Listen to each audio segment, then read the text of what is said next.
Welcome back to New World Next Week. I'm James Corbett of CorbettReport.com. And I'm James Evan Pilato of MediaMonarchy.com. And on this May Day, I can prove to you that corporate media is emotionally manipulative propaganda. But first, we need to get our souls right with God. So let's go to our holy climate church and get a sermon of papal bull crap via the Christian Science Monitor. The Vatican, James, hosted a conference on the moral dimensions of climate change, and the Pope is said to have prepared a major encyclical on the environment, with Pope Francis poised to issue a full-throated call to address the looming threats of climate change this year. Conservative Catholic skeptics are crying foul. The Pope has already prepared a major encyclical or moral guide for the globe's 1.2 billion Catholics, which later this year will stress the imperative of addressing human-caused global warming. And this past Tuesday, the Pontifical Academy of Sciences and other organizations hosted a summit at the Vatican called Protect the Earth, Dignify Humanity, the Moral Dimensions of Climate Change and Sustainable Development, billed as a meeting to help strengthen the global consensus on the issue. James, this article goes on to talk about how Catholics, a rather quote-unquote typically conservative bunch, are alarmed at Pope Bob Damage Control II or whatever he is. And one of them was quoted, "You demean the office that you hold, and you demean the church, whom it is your sworn duty to protect and defend in advance. Stand back, listen to both sides, and do not take sides in politics," said Christopher Monckton, former British advisor to Thatcher, devoted Catholic, and longtime climate skeptic. James, his name sounded familiar to me, and rightfully so. You interviewed him about 6 years ago, so we'll include that link for people to show that we've been talking about this for a long time, and I always have to point out that we will provide the links for every source cited here, and you just got to make sure you click the show more. And James, there's an interesting bit of back and forth that comes with Christian Science Monitor and the Harvard Political Review, which shows for young voters, climate change takes a back seat. So the Harvard Public Opinion Project happens every spring and fall, and it's the largest poll of young people. And it shows it's not as hyped, and the numbers aren't as good in a lot of ways if we've shown them to be fudged. Here's another one. This from the Scripps Institution of Oceanography at UC San Diego.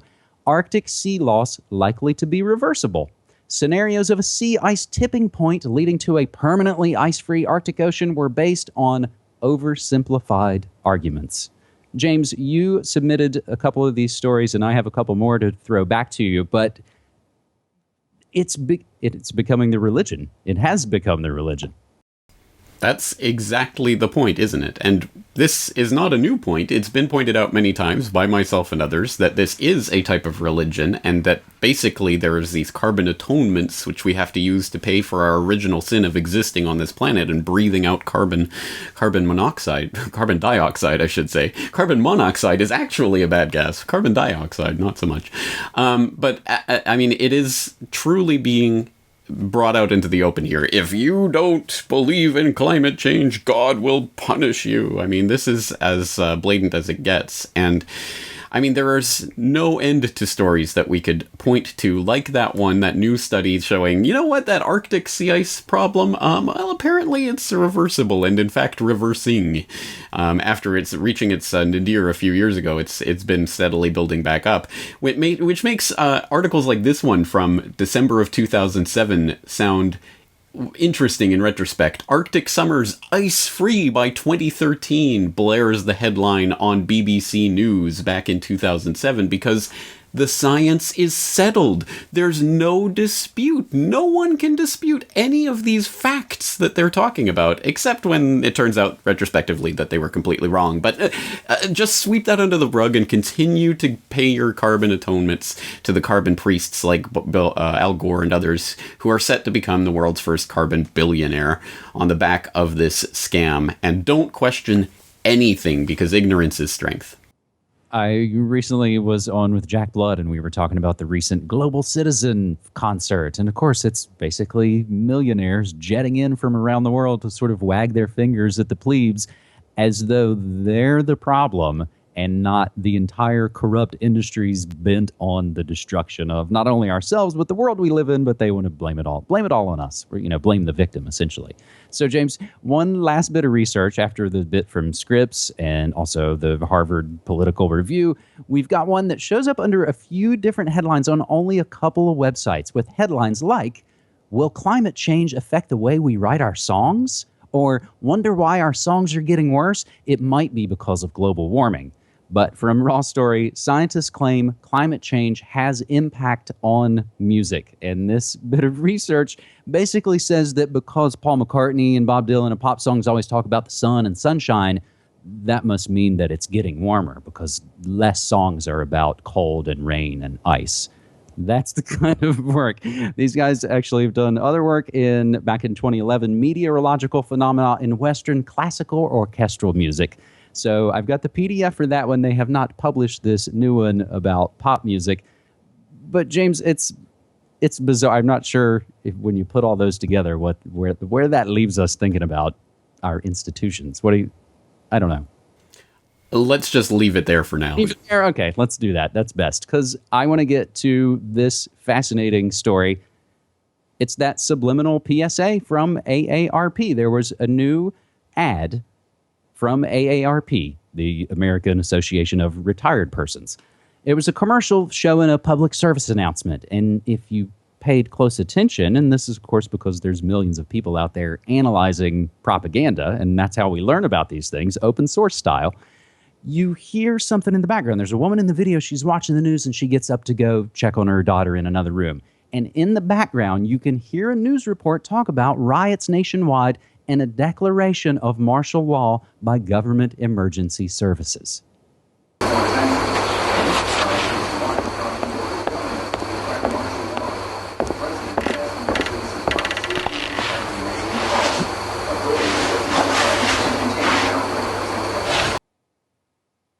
So the quote's in there, "Riots nationwide have prompted local governments to declare martial law. The president is asking that citizens find safety and remain calm. Authorities are working to contain the outbreak."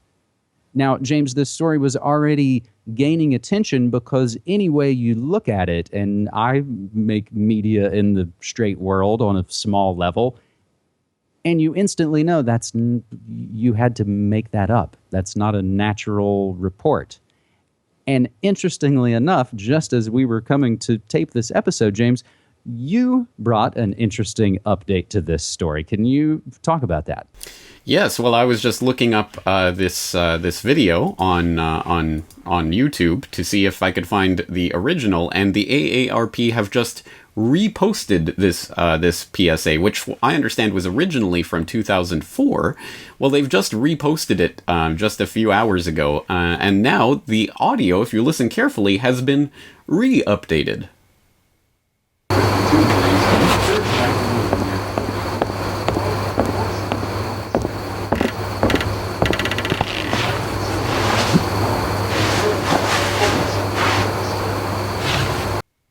So now we see that actually they've replaced the audio with a weather report, and they have a little note under the video in the comment section to say that they didn't want the message of the video to be distracted by the audio in the background, which was apparently some pro bono PR company had used some stock background noise for this, some vintage noise, because they wanted to give an old-timey feel to this, or some ridiculous explanation like that, which doesn't make any sense. As you say, there's no way that something like that ends up in the background of this by accident. It has to be a piece of media that was deliberately inserted into the audio mix, which brings up, of course, the question of subliminals.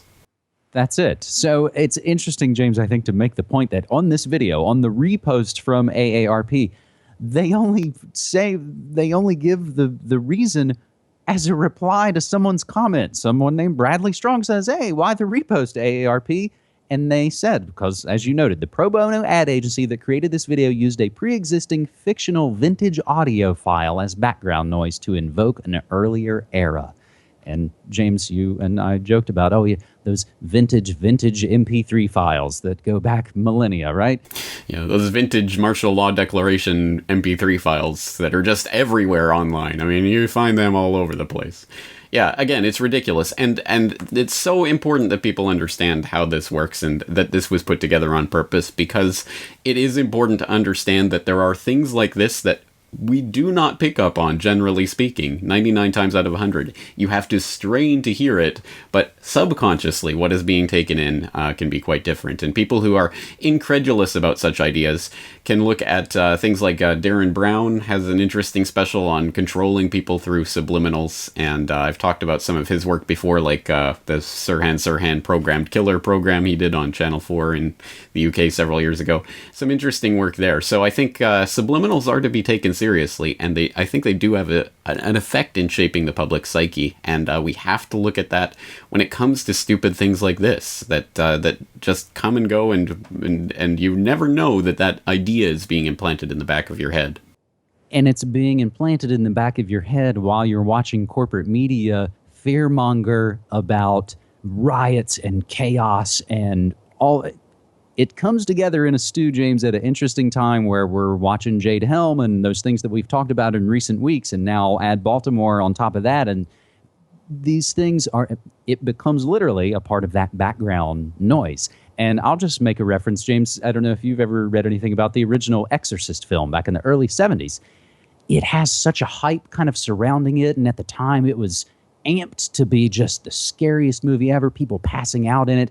So you had the general mania surrounding the movie. So you had people at a heightened state going into the film with their preconceived, jitteries. And they have subliminal effects in that film. They talk about the director, Friedkin, puts in superimposed images of devil's faces when Reagan's being x-rayed. There's a lot going on psychologically in that movie to agitate the viewer to make it a more effective horror movie experience. So if they were doing that in 1973, fast forward to 2015. James, I think we absolutely now need some good news this week, as a child is the first patient cured of a fatal illness using a 3D printed implant. This from the UK Independent. A 3-year-old boy has become the first patient in the world to be cured of a potentially fatal illness with a biodegradable implant made to the patient's exact specifications by 3D printing technology. The boy was one of 3 babies in the U.S. at the C.S. Mott Children's Hospital at the University of Michigan in Ann Arbor, who underwent pioneering emergency surgery involving the insertion of 3D printed splints into their throats. They were designed to keep their windpipes open while allowing the infants to grow normally. Scientists announced that all 3 boys responded well to the treatment, with one child now deemed effectively cured. His biodegradable implant has already partially been reabsorbed by his body, meaning he no longer has to rely on it completely for breathing. So, James, they're all just tools. It all depends on how we use it, right? I think that's exactly the point. And like with any other technology, it is a neutral tool. It is how we use it. And it's about who controls that technology. And the wonderful, the exciting thing about 3D printing is that it is coming down to the individual level now. It's not some expensive piece of machinery that can only be used by universities and other labs that are being funded by governments and big corporations. It's now literally something you can create on your desktop from parts that you scrounge up at the local hardware store. People who are incredulous at that idea should check out my recent interview with Dr. Joshua Pierce, running a lab at Michigan Tech, who just offered an open source 3D printing course for 50 students last fall, where the students basically take a couple $100 worth of parts that they scrounge up from various places and learn how to put together their own 3D printer, which they then use in the rest of the course to actually create various materials and things. And they learn how to do all of this on open source design software. It's all open source, open hardware, open software. It is an incredible, revolutionary thing that's happening right now, and it is what we make of it. So I hope people are at least checking into this phenomenon. Again, I think it is the question of who controls the technology, and the exciting thing about this is that it's the people who at least can control this technology. Absolutely. A few more good news next week headlines. Chipotle bans GMO ingredients, and the U.S. officially lowers the recommended fluoride levels in drinking water for the first time in over 50 years, and Montana nullifies federal police militarization program. Now, to go out on this episode 227 from New World Next Week, we always implore the audience to submit stories to us on Twitter using hashtag New World Next Week. And that's how, over these last couple of years, James, I think the amount of news that we're able to present has grown exponentially with stories we wouldn't be able to follow. And again, that speaks back to that sort of open source, crowdsourcing kind of way that we're trying to push forward. So some of the New World Next Week updates on stories that we have been following on recent weeks on these episodes. Plane hacking goes even more mainstream, James. American Airlines planes grounded by an iPad app error, so you don't even really have to hack anymore. They're just going down by regular, just computer errors. Meanwhile, Ryanair gets hacked, $5 million sent to China in an interesting bit of espionage. You can follow that story on Zero Hedge.